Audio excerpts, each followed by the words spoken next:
Tēnei te hā ka ahu mai I kura waka, te hā ka maiea I te ara wahine, I te ira wahine, te hā ka karanga I ngā uri whakaheke, te hā e ora tonu nei au ka ora, ko ia ko te hā, ko ia ko te hau whakahau manu, ko te hau whakaora, ko te hau tāmata, ko te hau e ora tonu nei au ka ora.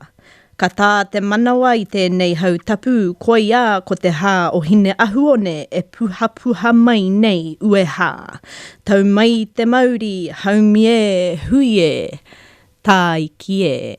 Mai ngā Wairarapa o te karu o te ika Maui. Ki te tapere nui o whātonga ko ōku tapu ai, ki rangi whakaomaoma ko tōku aro.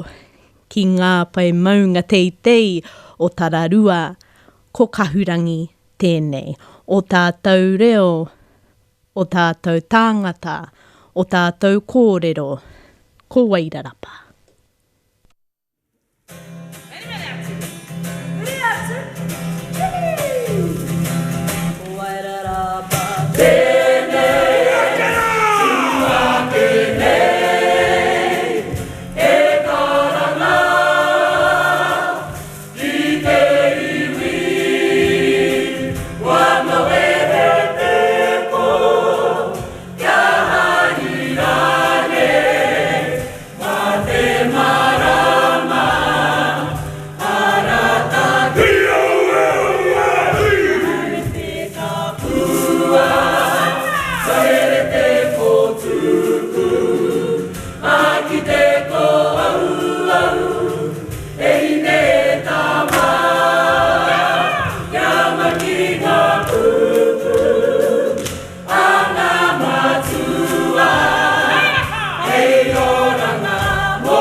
Tēnā anō tātou katoa. Ko te ataahia tēnei mo Kahurangi. Good morning, everyone. Ko tēnei te paraire, te whā o maihe rua te kaumārua, te wahanga tua rima o Kahurangi. This is our 5th episode of Kahurangi. It is lovely to be back in the studio. And for those of you who missed me on air last week, if you're looking for part 2 of our tiriti session and wahanga whā o tua whā, our 4th Kahurangi episode for this year, please head on over to my Reo Rua Facebook page that many of you are interacting with and listen to the live video that I have saved there for the next wee while. I apologize. Last week, as explained in my video, I had another engagement online that took its time and needed to happen. So I appreciate your patience, but the content and the kōrero from that topic are still there for you to engage with. If you have any questions, please send them through to me. And you can find me on www.reorua.co.nz or, of course, through the Arrow FM contact list. Ko tēnei te mihi nui ki a koe Michael me te rōpū o Arrow FM I te ata nei. So welcome on into our 5th episode.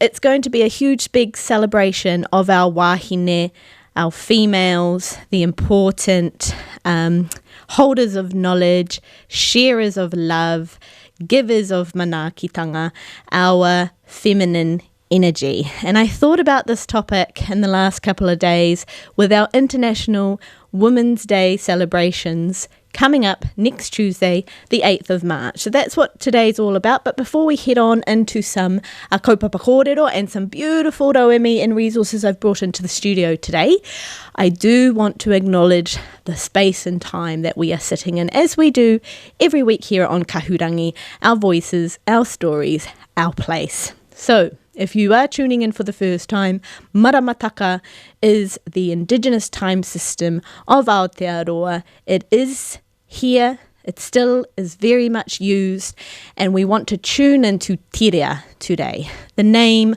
of our lunar phase, coined by our tohunga Te Mātorohanga while he was here studying in Whare Wānanga, up and down Wairarapa.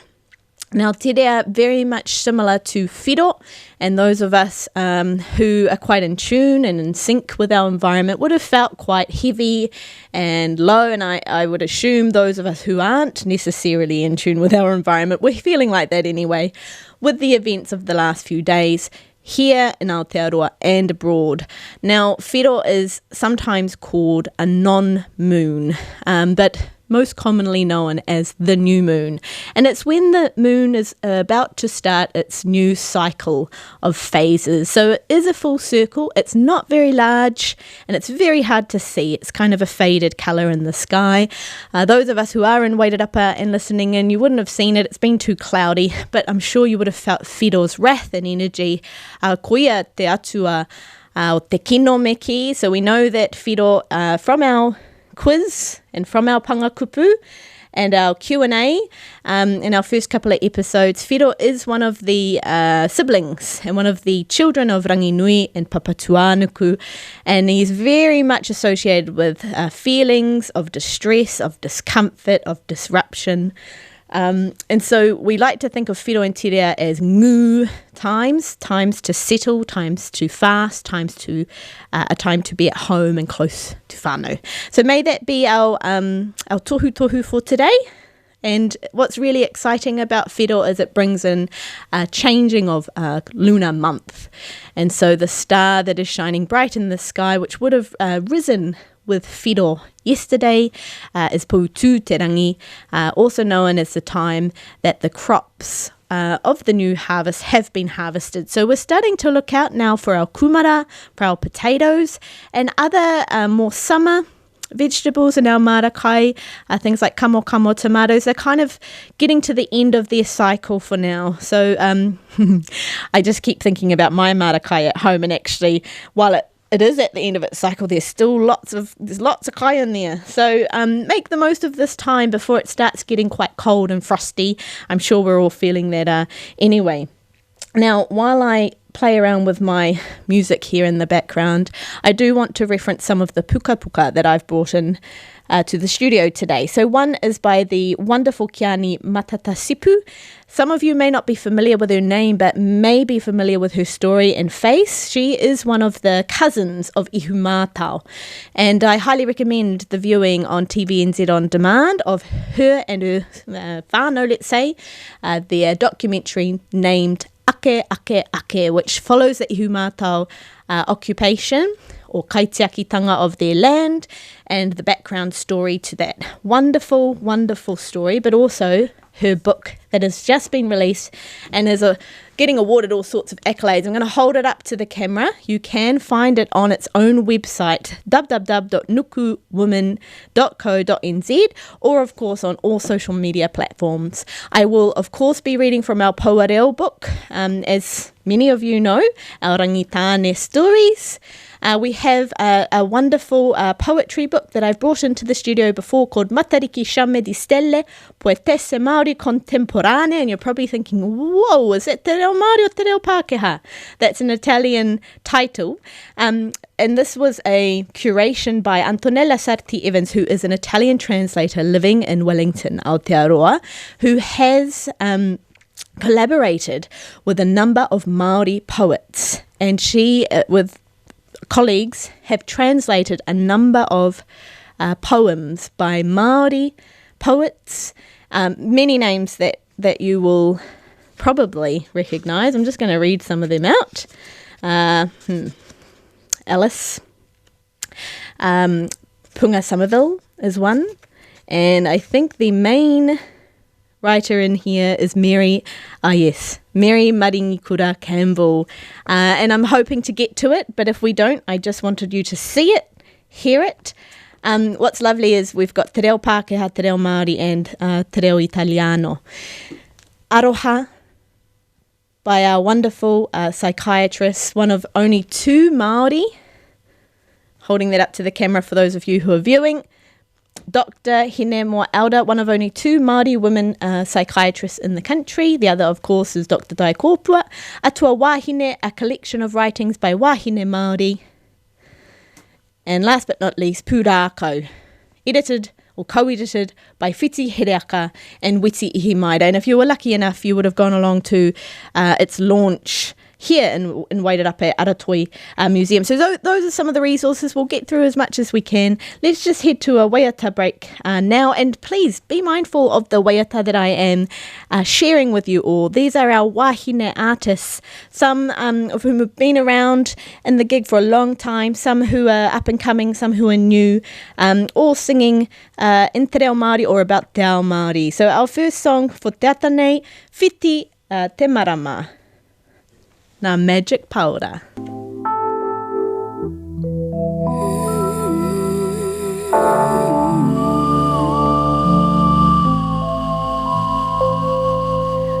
Whiti te marama I te pō, tia ho iho mai koe, hei karu mo te mata o te pō, hei karu mo te mata o te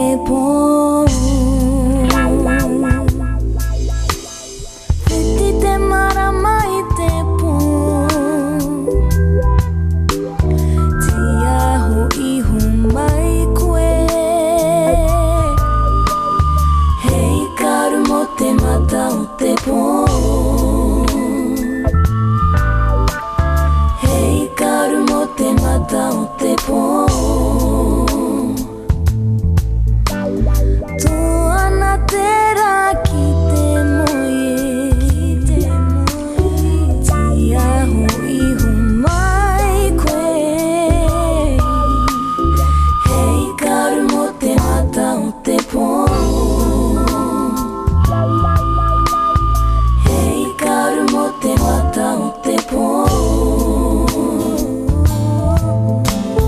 Ki te kore koe hei karu mo te pō, pōuri ana taku arae, pōuri rawa taku arae,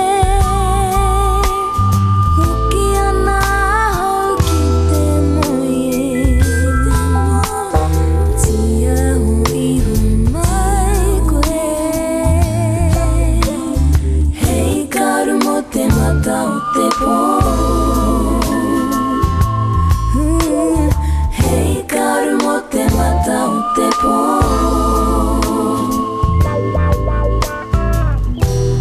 Whiti whiti ana e, te marama o te pō, te marama I te pō. Whiti whiti ana e, te marama o te pō, te marama I te pō.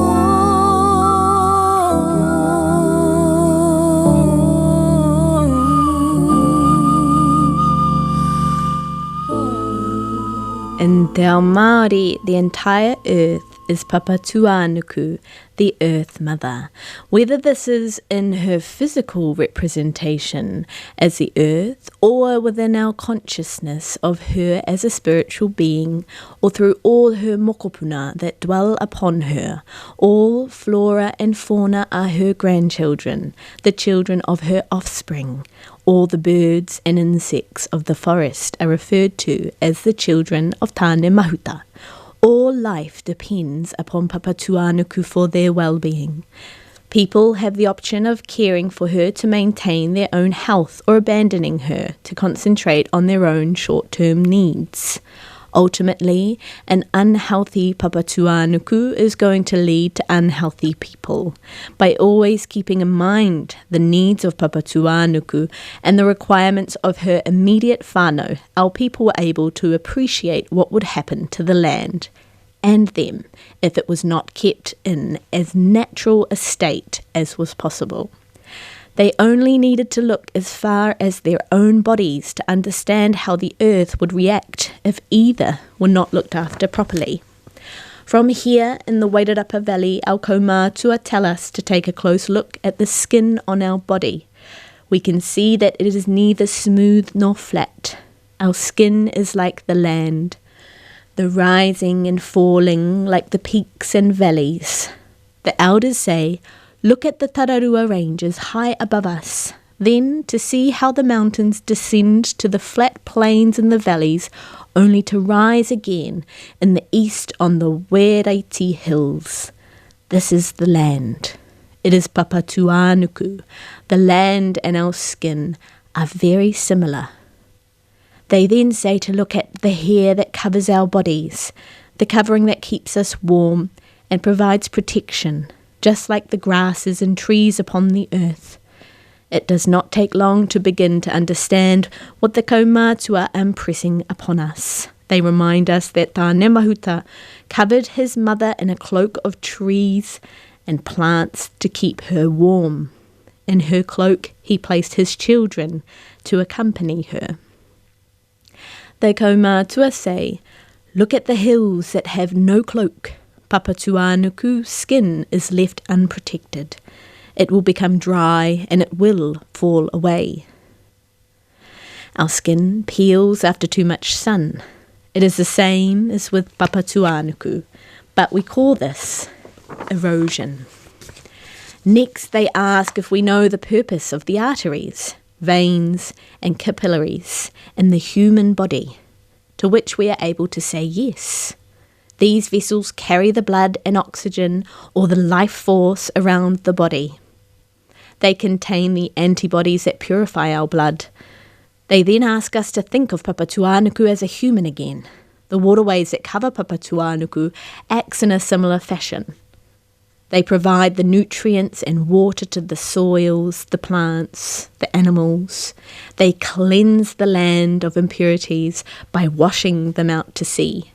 They transport the gravels washed down from the mountains into the rivers and further out to sea. The Ruamahanga River is the main artery from which all the other rivers such as Waipoua, Waiawangawanga, Taueru and Whangaehu enter.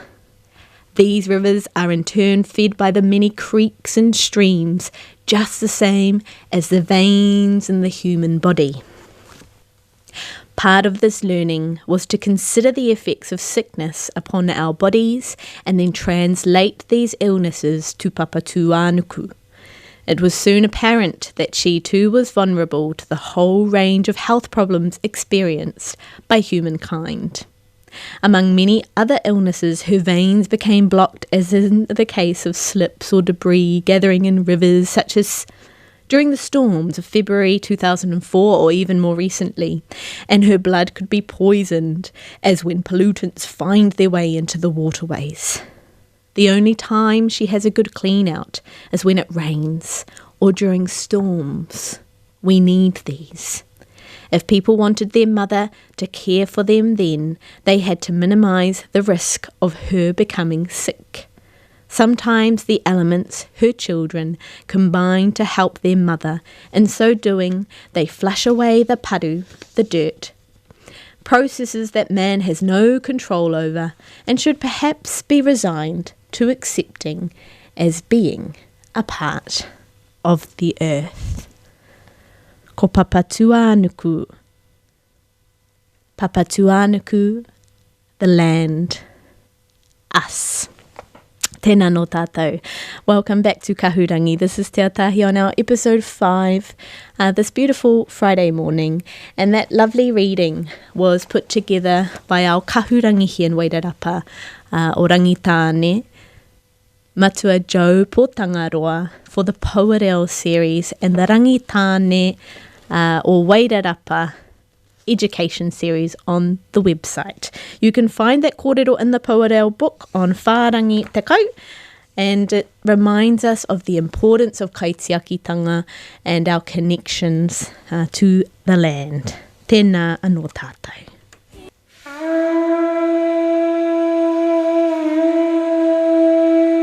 Ko tātou ngā kaitiaki o papatua nuku, ngā pautangata o tō tātou kaipo.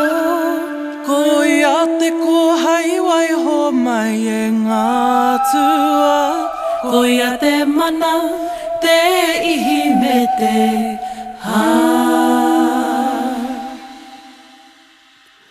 Tāna ko tāne mahuta, haki roto, haki waho. Tāna te wā, te nehe nehe. Tāna ko rongo matane, nāna te mara te huara kou. Ka pua wai, ka tipu, ka ora. Ko tātou ngā kaitiaki o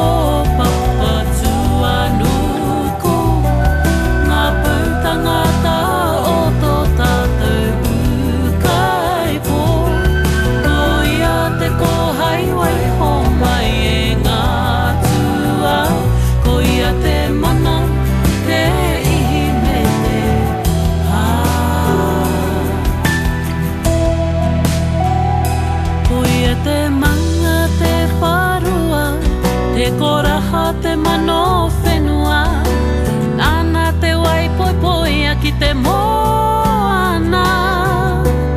Kuha ke a he kumara, no te uma o te whaea, ko taku ukai po papatua nuku. Ko tātou ngā kaitiaki o papatua nuku, ngā pautangata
Hine Ahu One by Patricia Grace.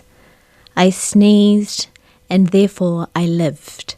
Tāne, the procreator, set the parents apart so that there could be light and growth, so that people could be generated on earth. After the separation of Rangi and Papa, Tāne wished to justify his deed by joining the male and heavenly element of himself to the female earthly element that I am, in order to generate mortal beings. He searched everywhere for me, the uha of mankind, but I was hidden from him. He found instead the uha of plant life, and by joining the male element of himself to this female element, gave growth to the plant life on earth. He found the uha of the various creatures of earth and gave growth to animal life. It was Papatuanuku, the Earth Mother, who kept me hidden, keeping secret the hiding place of the uha of mankind. Then, when all was ready on earth for mortal being, she told Tāne to form woman from clay at Kurawaka. So Tāne went to Kurawaka, the pubic area of Papatuanuku, and formed a new shape for me from her clay, being assisted in this by the great being and the many godly beings of the high heavens who gifted or shaped the different parts of me. Tāne blew on me, my eyes opened, and I drew breath. I sneezed, tihe, and was alive. But Tāne's searching was not yet over. He sought a way in which to combine our two elements and so produce mortal life. He searched my body, acting in its orifices. These first contacts produced earwax, tears, mucus, saliva, sweat. But in acting within my clitoral opening, our male and female elements came together, and Hineti Tama was conceived. Within my human shape, I, Hine Ahuone, held first human life.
When problems arise together, we'll overcome it. Understand that it's easier to rise above whatever when the support is there for you. And yo, we here for you. Hope for the best, but for the worst, prepare for it.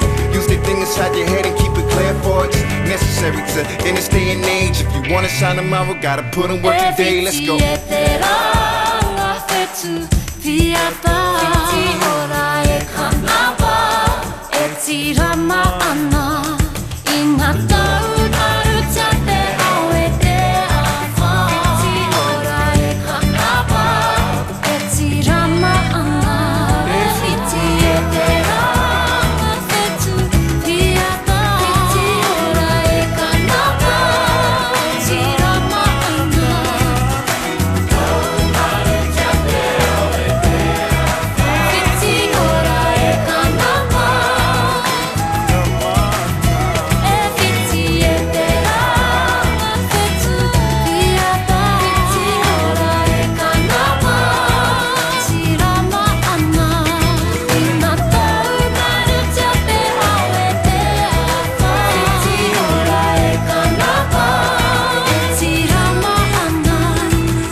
Wairarapa e tirama ana.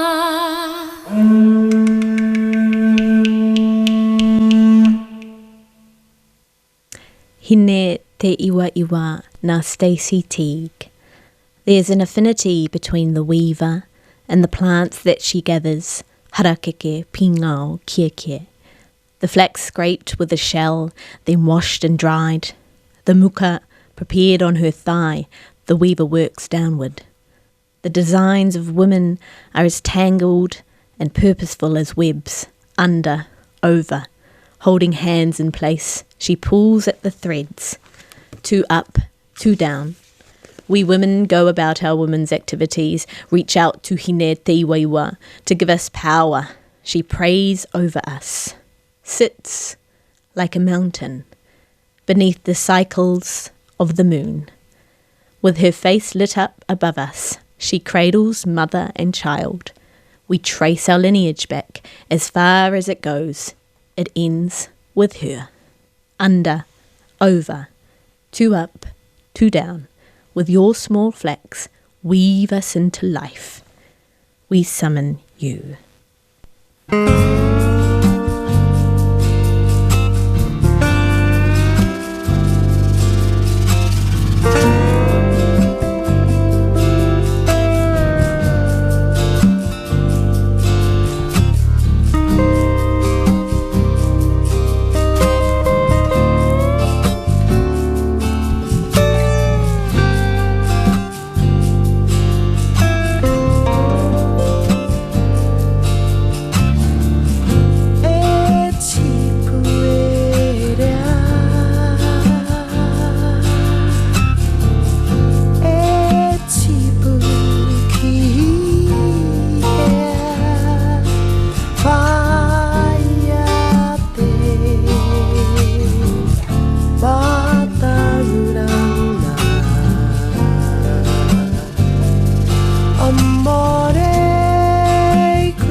Nau mai hoki mai ki Kahurangi ko te Ataahia tēnei. You are joined here in the studio with the wonderful, beautiful, peaceful and soothing sounds of the rangatira, the mareikura, the kahurangi, whirimako black with mareikura. And if I take 2 steps backwards, I wanted to reference the wonderful waiata that we had, Meisirika, Magic Powder, and other collaborators on the song Whitiora from the CD or album of the same name, one of Meisirika's earlier albums that have some waiata Māori and some waiata Pākehā. And then before that, Ngā Kaitiaki o Papatuanuku by Te Rōpū Loopy Tunes. Some of you may be familiar with Loopy Tunes if you have young ones in ECE centres around Aotearoa, because of course this is one of those CDs we play in the background for our tamariki mokopuna to interact with. And they were joined by the wonderful voice of Ana Whāu. Lovely, lovely waiata celebrating the beauty, the strength, the resilience of feminine energy. And that's what today's all about, our 5th episode of Kahurangi, in reference to the upcoming International Women's Day. And I've just kind of tweaked it a little bit, and I'm replacing international with Aotearoa. Okay, so that's us, and we're going to keep going with some reading soon, and I'm going to share some reflections of my own.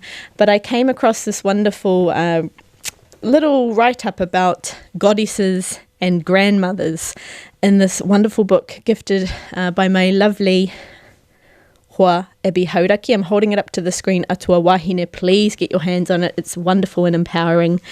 But this little reading is called He Whakaaro Noiho, Goddesses and Grandmothers by Jessica McLean, and you'll find it on page 9. Whakarongo mai, tātou mā. Hine tītama. The Dawn Maiden, the first human born of a woman, an ancestor who lies deep in our past, questions her paternity. She, daughter to Hine Ahuone, the clay-formed, and wife to Tāne Mahuta, who separated the primeval parents, wonders who her own father might be. Curious, she asks Tāne.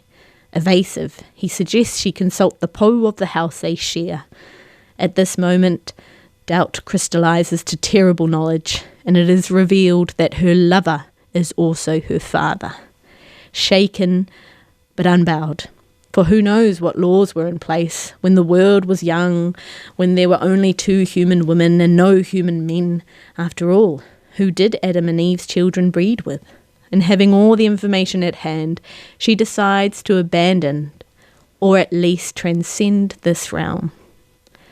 Tāne, grief-stricken, attempts to persuade, then pursue her.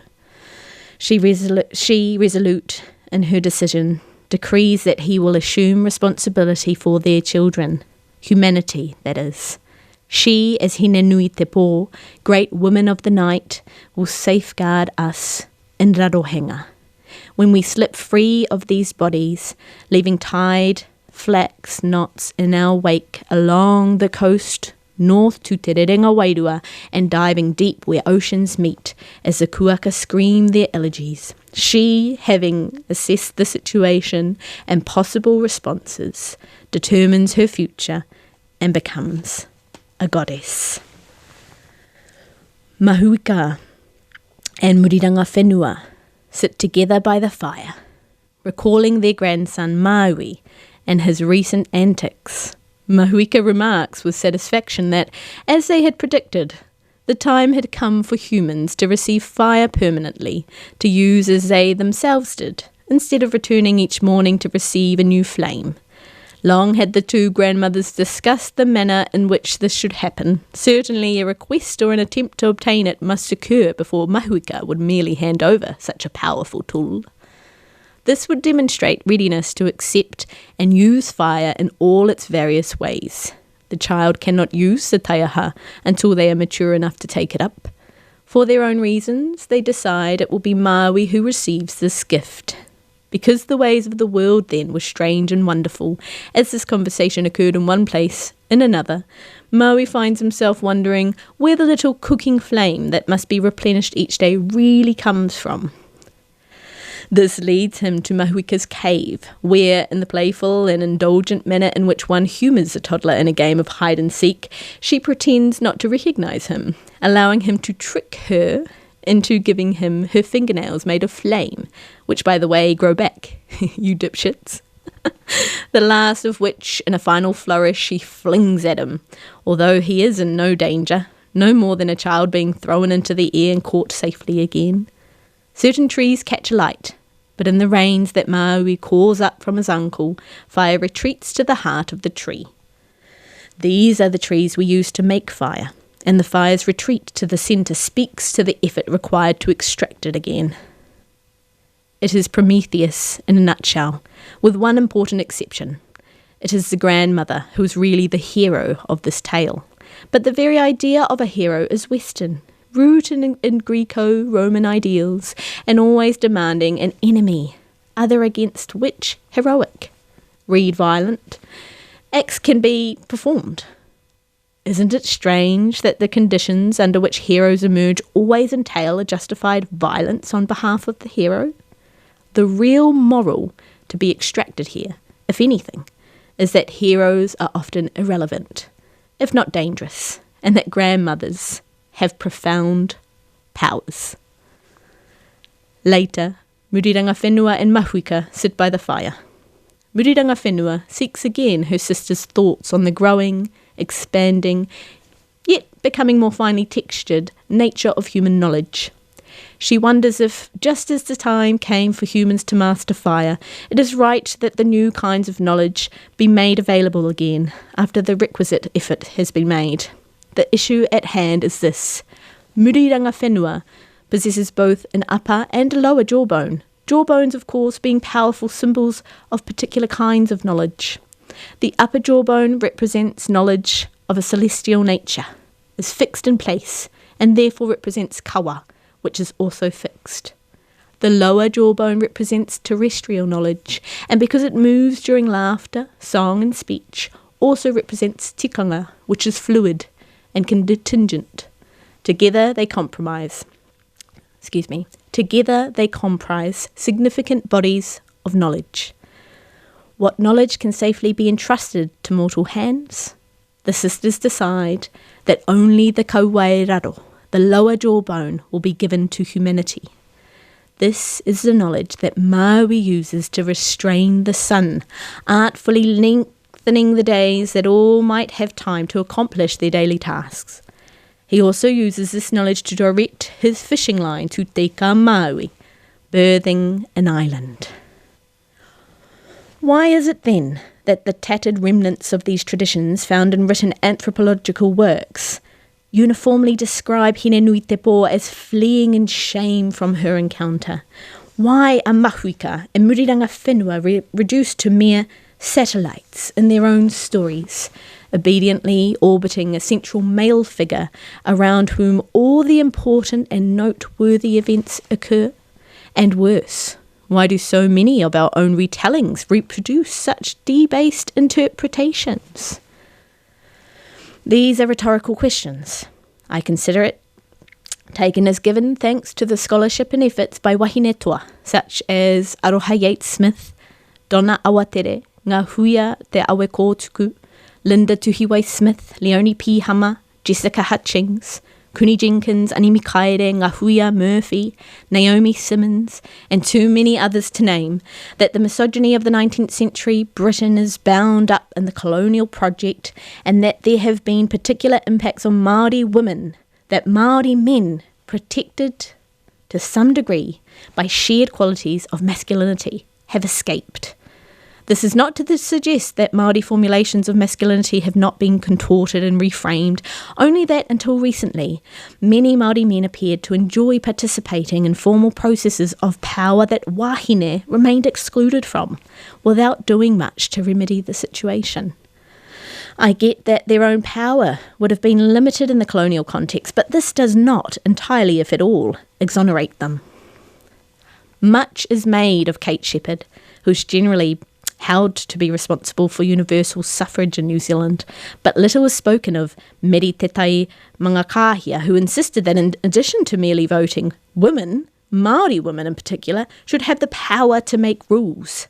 Mangakahia was less concerned with buying into an imported system that oppressed women and much more interested in reasserting the rights wahine enjoyed that began to wither under the twinned glare of the church and the crown. But it is shepherd who gets a $10 note in celebrations. What does that say about us as a nation? It has become tiresome to recite the myriad harms and insults inflicted upon the mana of Māori women and our material circumstances, too often in connection with the contempt displayed by the patriarchy for women's work. This connection will no doubt be... Sorry, where am I? I've just lost my flow. This connection will no doubt be elucidated by the Mana Wahine Kaupapa inquiry, which finally commenced in December 2018, some quarter of a century after it was initially lodged by a host of mana wahine, including Dame Whina Kupa, Mabel Waititi, Lady Rose Henare, Dame Mira Saski, Dame Areta Kōpu, Donna Awatere, Paparangi Reid, and Ripeka Evans. It has been a big year for the inquiry. $6.2 million was allocated under Budget 2019 to progress it. And Te Runanga o Ngā Toa Awhina, the Public Service Association, which represents those employed directly or indirectly by the government, successfully lodged claim Wai 2864, remember that, which calls on the Crown to address inequities in employment suffered by wahine Māori. Claimant Georgina Kerr stated, and I quote, "It's fantastic the tribunal will hear our claim. It calls out the Crown for its failure to address injustices that have relegated generations of Māori wahine to low-paid jobs, which work in conditions that leave them extremely vulnerable. This includes the failure of the education system to adequately prepare wahine Māori for meaningful employment, the failure to eliminate bias and discrimination in the workplace, and the failure to consistently fund services that should be enhancing the lives of Māori wahine and their whānau," and I unquote. Whew, this is getting heated. I need to put the aircon on. If you're following on, we're reading the thoughts of Jessica McLean in Atua Wahine, a book of short stories and poetry. Page 13, I continue. Addressing these matters is long overdue, and other commentators have noted that the Crown's delay in hearing this claim could itself constitute evidence of the claim. All of this is vital and important to any mana wahine project. But one aspect of colonisation that has gone largely unexamined is the effect that Māori culture had on Pākehā. We're accustomed to thinking of colonisation as strictly one-way traffic, a big fish swallowing a little fish. The truth, however, as truths often are, is more complicated than this. In what ways did we influence them?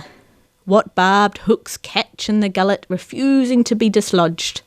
What Māori microbes have become embedded in the Pākehā gut?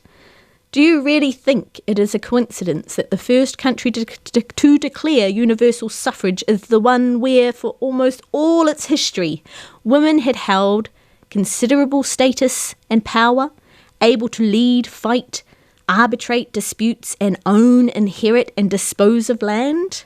Really? Māori women, as our atua wahine before us, were not and are not passive recipients of our fate. Because it descends from them and resides within us, although it can be insulted, our mana can never truly be taken from us. Let me be clear. Material conditions must change, and they will not change themselves. But it is in exercising our mana that change occurs. And we find examples of that everywhere, from our oral traditions to the mahi that those around us are doing in the present moment.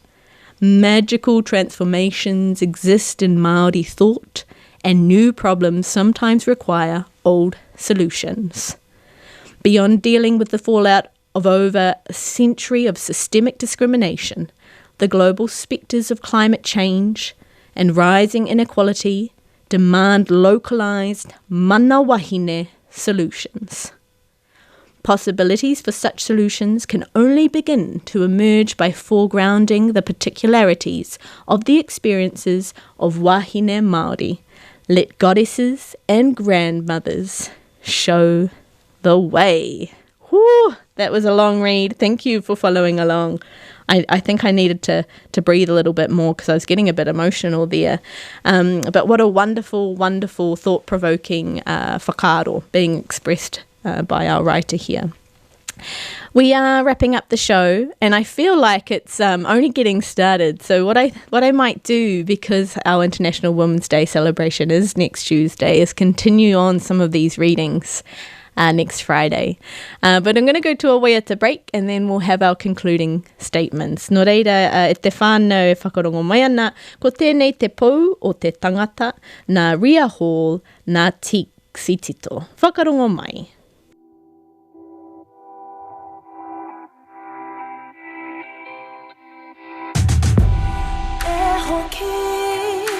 Ki ngā kai atoi, te pau o te tangata.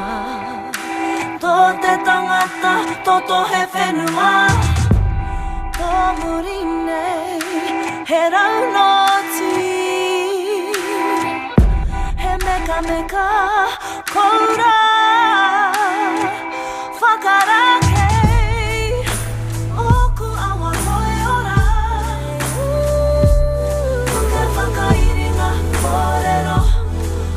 Whakairinga kōrero. Nui no atu te mana. Tērai ngā whakawarenga. Tērai ngā whakawarenga. Kai ngata ai te ara. I roto ki koe whenua.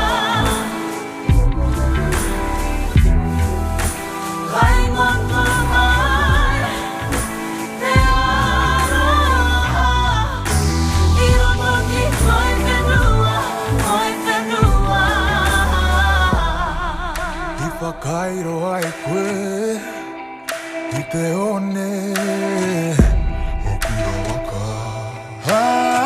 Heira atua, heira tangata. Mauri matua. O koe, te whenua no mo koe. Oku hawa koe ora. Tuke whakairinga kōrero. Tuke whakairinga kōrero. Nui no atu te mana. Tērai ngā whakawarenga. Tērai ngā whakawarenga. Kai ngata ai te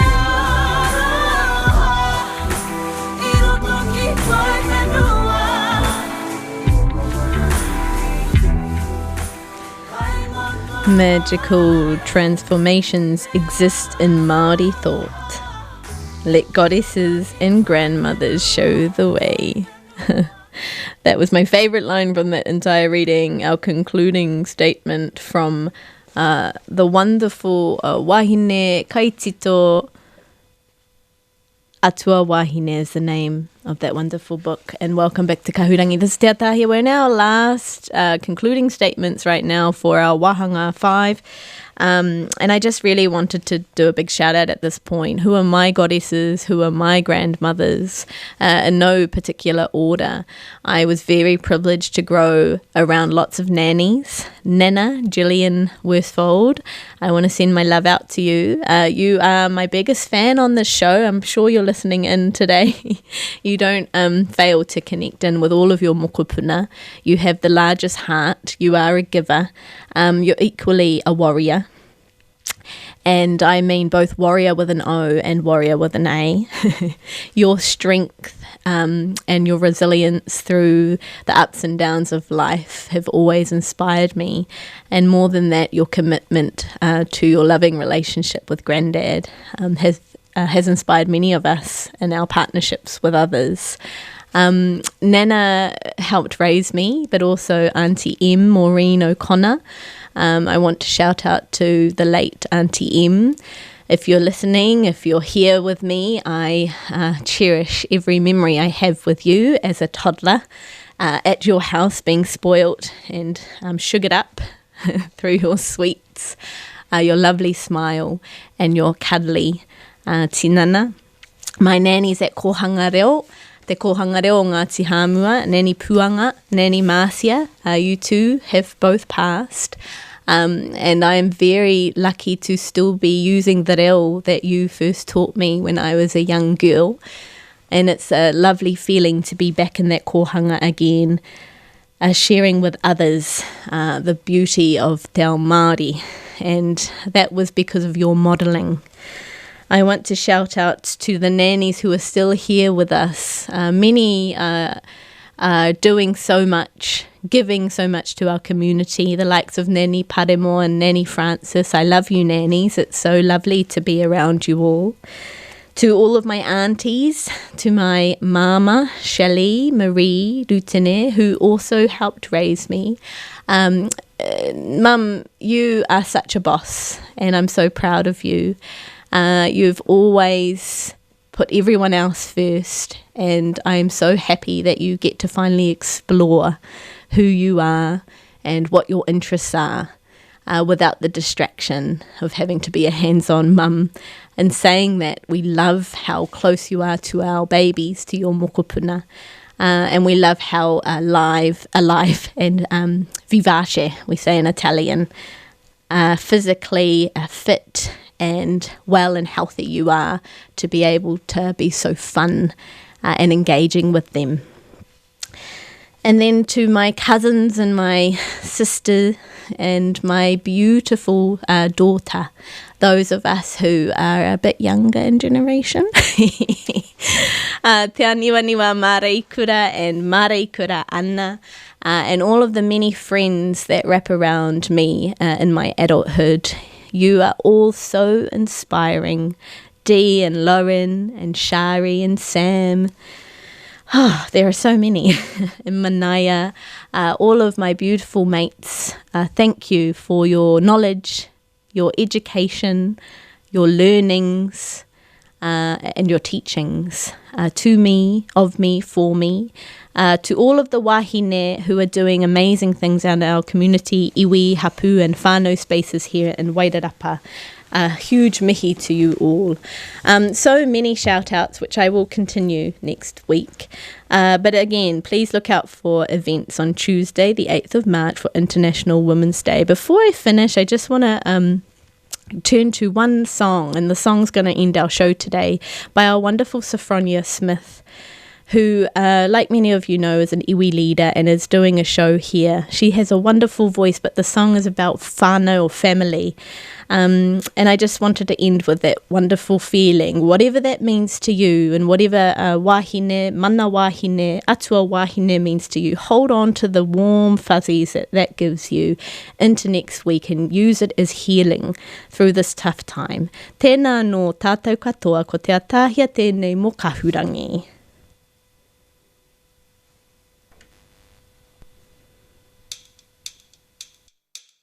Got to resist the need to do it all alone. My friends and families, yes, they are my backbone. And nothing I can do, 'cause they're by my side. There's strength in the collective, there's no need to go solo. It's not me, it's family. Hearts resonate, the same frequency. You and me, strong when we are working